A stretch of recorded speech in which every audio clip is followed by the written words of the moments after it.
મારું નામ ફૈઝ ફારૂક પટેલ છે. હું બીજા ધોરણમાં ભણું છું. મેં આજે સરસ વાર્તા કહેવાનો છું.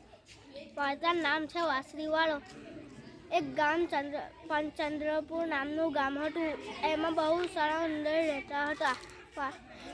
એમાં બાગમાં ઉંદર, પેટીમાં ઉંદર, કબાટમાં ઉંદર, જ્યાં જુઓ ત્યાં ઉંદર જ ઉંદર. જ્યાં જાઓ ત્યાં ચૂ ચૂ ચૂ, તેમ જાઓ તો ચૂ ચૂ ચૂ. એ બધા ગામવાળા એક વખત વડ પાસે ભેગા થયા. એટલામાં એક બધી ચર્ચા કરવા લાગ્યા. એટલામાં એક વાંસળીવાળો આવ્યો ને કહેવા લાગ્યો, તમે કેમ પરેશાન છો? ગામવાળાએ કીધું કે આ ઉંદરથી અમે પરેશાન છે.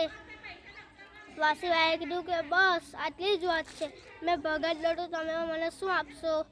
પછી એક ભાઈએ કીધું કે અમે તમને 1000 રૂપિયા આપશું. પછી વાંસળીવાળા ભાઈએ વાંસળી વગાડવાની ચાલુ કરી અને બધા ઉંદર આવ્યા. કોઈ દોડતા આવ્યા, કોઈ નાચતા આવ્યા, કોઈ ધસતા આવ્યા. પછી વાંસળીવાળો તળાવમાં ઉતર્યો અને ઉંદર બી તળાવમાં ઉતર્યા અને ઉંદર ડૂબી ગયા. અને વાંસળીવાળો વડ પાસે પહોંચી એ કહેવા લાગ્યો કે લાવો મારા 1000 રૂપિયા. પછી કહેવા લાગ્યા કઈના 1000 રૂપિયા? પછી પેલા વાંસળીવાળા ભાઈએ તો વાંસળી વગાડવાની ચાલુ કરી.